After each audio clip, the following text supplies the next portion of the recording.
जय हिंद गाइस, आप सभी का हमारे YouTube channel high school and intermediate studies में स्वागत है। यहाँ पर हम चर्चा कर रहे थे क्लास 12th की मैथमेटिक्स का इनवर्स ट्रिग्नोमेट्रिक फंक्शंस का। इसके पहले वाले वीडियो में हमने एग्जांपल्स लिए थे और अब हम अपनी एक्सरसाइज पर वापस आ जाते हैं, मतलब शुरुआत कर देते हैं। ठीक है, तो देखिए गाइस, यहाँ पर हमने एक्सरसाइज 2.1 की शुरुआत की है। इसमें कुछ क्वेश्चंस हैं, हम बारी बारी से कुछ क्वेश्चंस लेंगे और उन पर वीडियोस बनाते हुए चले जाएंगे। तो आप यहाँ पर देखिए कि पहला क्वेश्चन आपका कि साइन इनवर्स -1/2 का मुख्य मान ज्ञात कीजिए। यहाँ पर लिखा हुआ है कॉस इनवर्स √3/2 का मुख्य मान ज्ञात कीजिए।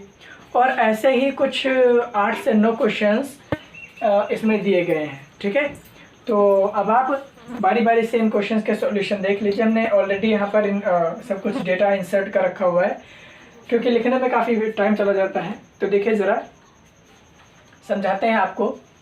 साइन इनवर्स -1/2 को हम मान लेते हैं कि t के बराबर है। ठीक है, अब इसे हमने समीकरण नंबर 1 दे दिया। अब हम यहाँ पर क्या देख रहे हैं, यहाँ पर देखिए, यहाँ से -1/2 साइन इनवर्स उधर जाकर साइन बन जाएगा, तो -1/2 बराबर साइन t हो गया।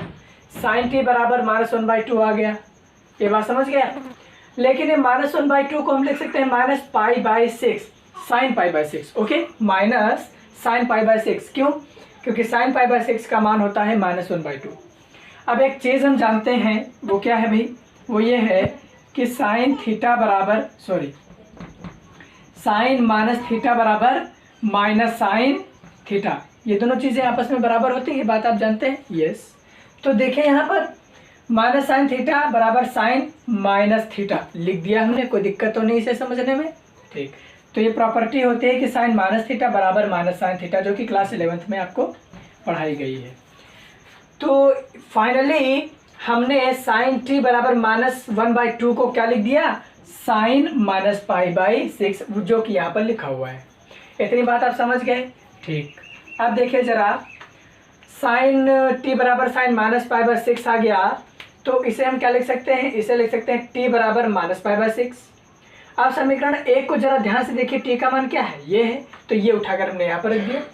अतः साइन इनवर्स -1/2 बराबर -π/6 आ गया, है ना। इसीलिए हमने यहाँ पर लिखा हुआ है समीकरण नंबर 1 से t का मान हमने डाल दिया है। अब चूंकि हम जानते हैं कि जो -π/6 है, साइन इनवर्स की यहाँ पर बात हो रही, तो साइन इनवर्स की मुख्य मान शाखा को देखिए, क्लोज्ड इंटरवल -π/2 से +π/2 तक जाती है, तो इनके बीच ही तो है ये π/6। -π/6 का मतलब क्या हुआ? देखिए इधर, इसे थोड़ा सा समझा दें। साइन इनवर्स की मुख्य मान शाखा होती है -π/2 से +π/2 तक, यानी -90 से, ठीक है, +90 तक। और यहाँ पर हमने कितना निकाला हुआ है? माइनस का π/6। ये किसके बराबर होता है? ये बराबर है -30 के बराबर। तो ये -30 -90 से बड़ा है ना, यानी कि -90 के बाद कहीं पर आएगा। और चूंकि 90 पॉजिटिव है, धनात्मक है, तो इससे तो छोटा ही है, यानी -30 कहाँ पर है? -90 से +90 के बीच, यानी -π/2 से +π/2 के बीच, यानी कि साइन इनवर्स की मुख्य मान शाखा में स्थित है। और अगर मुख्य मान शाखा में स्थित है, तो यही तो होगा हमारा साइन इनवर्स -π/2 का मुख्य मान। समझ गए आप? ठीक, अब देखिए आप अगला क्वेश्चन। अगला क्वेश्चन क्या है आपके सामने कि कॉस इनवर्स √3/2 का मुख्य मान ज्ञात कीजिए। तो यहाँ पर भी हम मान लेते हैं कि कॉस इनवर्स √3/2 = t। इतना हमने मान लिया। इसे हमने समीकरण 1 मान लिया। ये जब इनवर्स उधर जाएगा तो कॉस बन जाएगा, तो √3/2 = cos t। अब cos t = √3/2 लिख दिया हमने, है ना। इसे पक्षों को हमने बदल दिया है। अब हम जानते हैं कि cos की किस वैल्यू के बराबर होता है।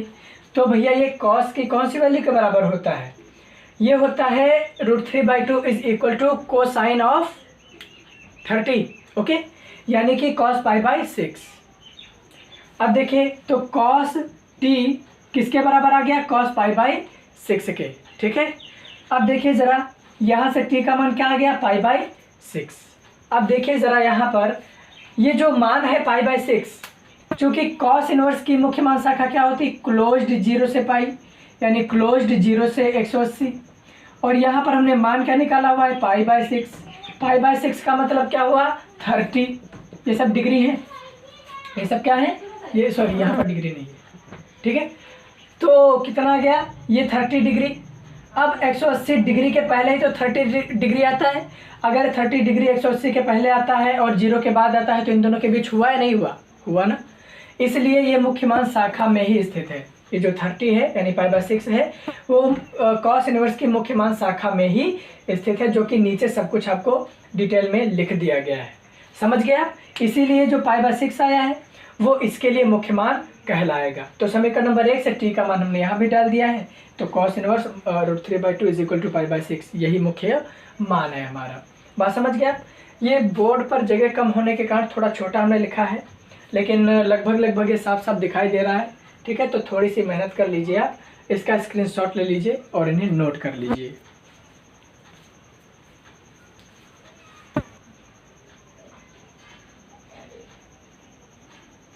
सो गाइस, हमने इसके पहले वाली स्लाइड में 2 क्वेश्चंस कवर किए थे। अब हम नेक्स्ट 2 क्वेश्चंस पर मूव करते हैं। देखिए यहाँ पर ये 2 अगले क्वेश्चंस क्या क्या हैं। ये कह रहा है कि कोसेक इनवर्स 2 का मुख्य मान बताइए, और चौथा है आपका tan इनवर्स -√3 का मुख्य मान बताइए, ठीक है। प्रोसेस ऑलमोस्ट सेम है दोनों में, लेकिन एक बात हमेशा ध्यान रखिएगा, ये मैथमेटिक्स है, ठीक है। कोई डेरिवेशन नहीं कि डेरिवेशन का प्रोसेस हमेशा वही रहता है, ठीक है, बहुत कम चेंज होता है। ये इन क्वेश्चंस को हम लगातार सॉल्व करने के तरीके बदलते रहते हैं। जैसे इसमें हमने केवल समीकरण 1 माना था और इस क्वेश्चन में समीकरण 2 भी आ गया। तो भैया ये क्वेश्चन सॉल्व करने के तरीके हैं, ये आप भी कोई दूसरा तरीका इस्तेमाल कर सकते हैं। बात समझ गए। हाँ, थीम वही होनी चाहिए, ऐसा नहीं है कि मतलब एकदम मामला इसका आप चेंज कर दीजिए, तो ऐसा नहीं हो सकता है।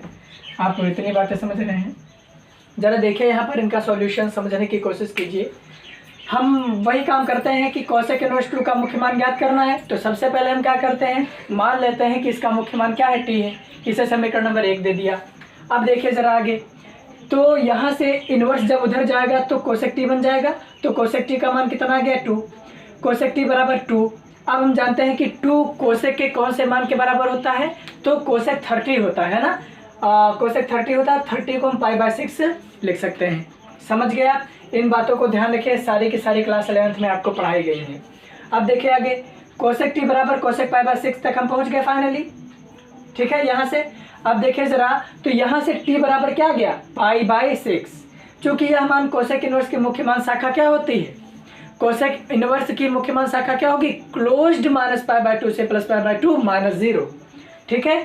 क्लोज्ड -π/2 से +π/2 -0, ये कहाँ से बन गई, ये भयंकर सी चीज़ कहाँ से आ गई, ठीक है। तो इस भयंकर सी चीज़ पर हम चर्चा पहले ही कर चुके हैं, ठीक है। तो आप इसे मतलब देखकर परेशान ना होइए। तो इसे समझने के लिए आप हमारी प्लेलिस्ट में जाइए, क्लास 12th, ठीक है, मैथमेटिक्स इनवर्स ट्रिग्नोमेट्रिक फंक्शंस। वहाँ पर आपको ये चीज़ कहाँ से आ गई है, उस पर जितनी चर्चा ज़रूरी है उतनी चर्चा की गई है, ठीक है। तो देखिए कि ये वाला जो π/6 है वो इस कोसेक इनवर्स की मुख्य मान शाखा में स्थित है, ठीक है, स्थित है। इसीलिए तो कोसेक इनवर्स 2 का यही मुख्य मान हो गया। बात समझ गए। अगर स्थित ना होता तो हम कुछ ना कुछ इसमें चेंजिंग करते हैं, और वो चेंजिंग कैसे की जाती है आने वाले क्वेश्चंस में हम आपको बताएंगे। तो आइए दोस्तों, अब हम क्वेश्चन नंबर 4 को सॉल्व करते हैं। माना tan इनवर्स -√3 बराबर t। यहाँ पर भी प्रोसेस अपनाया गया है, ठीक है। इसे क्वेश्चन नंबर 1 दे दिया, इक्वेशन समीकरण को कहते हैं। -√3 बराबर tan t आ गया। यहाँ से इनवर्स उधर जाकर पलट जाएगा तो tan t बन जाएगा, और tan t बराबर -√3 आ जाएगा। ये हमने वहीं पर लिख दिया है, ठीक है। अब हमने पक्षों को बदल दिया है, तो जो दाएं पक्ष में था वो बाएं पक्ष में आ गया है, और जो बाएं पक्ष में था वो दाएं पक्ष में चला गया है। तो tan t बराबर -√3 आया, लेकिन -√3 किसके इक्वल है, माइनस के tan π/3 के इक्वल है, ठीक है। थोड़ा सा यहाँ पर हमने बॉक्स बना रखा है इसीलिए, ताकि आपका एक डाउट सॉल्व हो जाए। हमारा अंदाज़ा है कि आपका एक डाउट आ रहा होगा आपके माइंड में, अभी हम उस पर चर्चा कर रहे हैं, ठीक है। देखिए ज़रा, फिलहाल देखिए कि ये जो √3 है tan 60 का मान होता है, और 60 को हम रेडियन में π/3 लिखते हैं, ठीक है। तो हमारे सामने आ गया -√3 बराबर माइनस tan π/3, और इसके पहले वाले क्वेश्चन में हमने डिस्कस किया था, ठीक है, कि जो कोण होता है, ये जो tan माइनस थीटा होता है, इसे हम माइनस tan थीटा लिख सकते हैं, ठीक है। तो ये दोनों चीज़ें आपस में बराबर होती हैं, इसीलिए माइनस tan थीटा को हमने tan माइनस थीटा लिख दिया, ठीक है। तो फाइनली हम कहाँ तक पहुँच गए, tan t बराबर tan माइनस पाई बाई 3। इतने बात समझ गए। इसे हमने समीकरण नंबर 2 नाम दे दिया है, ठीक है। अब देखें जरा कि जो माइनस पाई बाई 3 है वो tan इनवर्स की मुख्य मान शाखा क्या होती है, ओपन माइनस पाई बाई 2 से प्लस पाई बाई 2। ध्यान रखिएगा, अगर आप इसे क्लोज्ड कर देंगे ना तो ये साइन इनवर्स की मुख्य मान शाखा बन जाएगी, जो कि गलत है। इसलिए आप क्लोज्ड और ओपन का बहुत सख्ती से पालन कीजिए। ये है ओपन माइनस पाई बाई 2 से प्लस पाई बाई 2, जो कि tan इनवर्स की मुख्य मान शाखा है। अब इसी मुख्य मान शाखा में स्थित है ये माइनस पाई बाई 3, ठीक है। इसीलिए tan इनवर्स माइनस रूट 3 का मुख्य मान यही बन जाएगा। बात समझ गए। तो यहाँ पर देखिए समीकरण नंबर 2 ये है, वहाँ से हमने t बराबर माइनस पाई बाई 3 निकाला और t का मान हमने कहाँ से डाल दिया, समीकरण नंबर 1 से, और यही हमारा tan इनवर्स माइनस रूट 3 का मुख्य मान बन गया, ठीक है। अब देखिए ज़रा यहाँ पर आप में से बहुत लोगों के माइंड में ये डाउट आ रहा होगा कि माइनस रूट 3 का मान माइनस tan पाई बाई 3 क्यों लिखा गया है, जबकि हम जानते हैं कि ये जो माइनस रूट 3 है वो tan 120 का भी मान होता है, वो tan 120 का भी मान होता है। तो देखिए ज़रा, अगर हम tan 120 की बात कर लें, tan 120 यानी कि tan 2 पाई बाई 3, यानी कि tan 2 पाई बाई 3, ओके।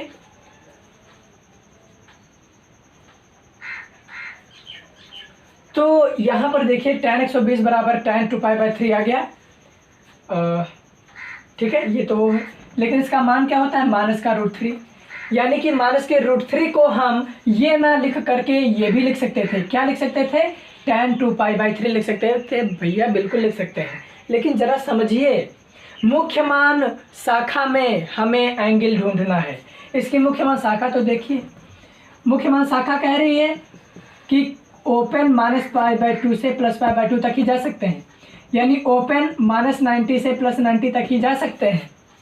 और यहाँ पर तो ये किसका मान दिख रहा है आपको, 120 का। क्या ऐसा पॉसिबल है, ये तो मुख्य मान शाखा के बाहर जा रहा है। बात समझ गए। ये जो माइनस पाई बाई 3 है इसे हम लिखते हैं माइनस 60, ठीक है, जो कि माइनस 90 से प्लस 90 के बीच, यानी जो tan इनवर्स की मुख्य मान शाखा है उसमें स्थित है, ठीक है। ये फ़र्क होता है। तो आप समझ रहे हैं ना कि क्यों मुख्य मान शाखा और मुख्य मान शाखा का क्या मतलब और यहाँ पर उसका क्या उपयोग, थोड़ा बहुत अब आप कैच कर रहे होंगे, ठीक है। तो बस यही प्रोसेस होता है लर्निंग का। जो आपको सिखा रहा है उसे सुनते जाइए, जो आपको बता रहा है उसे ध्यान देते जाइए और खुद से पढ़ते रहिए, क्योंकि आपके पास जो बुक्स होंगी आप उन्हें ज़रूर पढ़िए। और हम रिकमेंड करते हैं आपको कि आप NCERT को ज़्यादा पढ़िए। हाँ, नंबर ऑफ़ क्वेश्चंस अगर आपको प्रैक्टिस करने की, बहुत सारे क्वेश्चंस हमें प्रैक्टिस करने, तो आप दूसरी कोई रेफरेंस बुक फॉलो कर सकते हैं। लेकिन अगर कॉन्सेप्ट्स क्लियर करने हैं तो आप NCERT के शरण में जाइए। तो आपको इतनी बातें समझ आ गई कि क्यों हमने 120 यानी 2 पाई बाई 3 नहीं लिया था, ठीक है। इसने लिया था क्योंकि भाई ये tan इनवर्स की मुख्य मान शाखा के बाहर हो गया है, ठीक है। बात आप समझ गए। तो ये 2 क्वेश्चंस आपके सामने और हो गए हैं, ठीक है। तो आप इनका स्क्रीनशॉट ले लीजिए।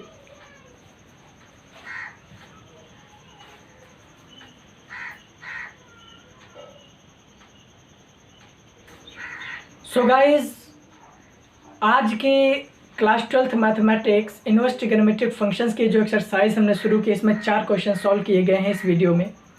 इस वीडियो के लिए बस इतना ही। मिलते हैं नेक्स्ट वीडियो में, जहां पर हम इसी को आगे बढ़ाएंगे। अभी कोई नए कॉन्सेप्ट पर नहीं जाएंगे, ठीक है। अभी इन्हीं क्वेश्चंस को हम और सॉल्व करेंगे। एक्सरसाइज जब पूरी हो जाएगी तब हम कुछ फॉर्मूले जो कि इनवर्स ट्रिग्नोमेट्रिक फंक्शन के लेसन में आएंगे, उन फॉर्मूलों को आपको बताएंगे, वे कहाँ से बने ये बताएंगे और उस पर बेस्ड न्यूमेरिकल्स करेंगे। उसके बाद अगले फॉर्मूले पर जाएंगे, उनका डेरिवेशन देखेंगे कि वे कहाँ से बने, फिर उन पर बेस्ड न्यूमेरिकल्स करेंगे और इसी क्रम में हम अपने इस टॉपिक को कंप्लीट करेंगे। सो गाइस, इस वीडियो के लिए बस इतना ही। मिलते हैं नेक्स्ट वीडियो में। तब तक के लिए अपने सैनिटाइजेशन, इन सब पर आप ध्यान दीजिए। अगर बाहर जा रहे हैं तो सैनिटाइज़र विद मास्क, ये बहुत ज़रूरी है। बात समझ रहे हैं ना। तो इन सभी प्रिकॉशंस को बहुत ही सख्ती से इनका पालन कीजिए आप पालन कीजिए और दूसरों को भी इंस्ट्रक्शंस दीजिए, निर्देश दीजिए कि वे इनका पालन करें और अपनी भारतीय होने की जिम्मेदारी निभाएं। सो गाइस, इस वीडियो के लिए बस इतना ही। मिलते हैं नेक्स्ट वीडियो में, तब तक के लिए जय हिंद।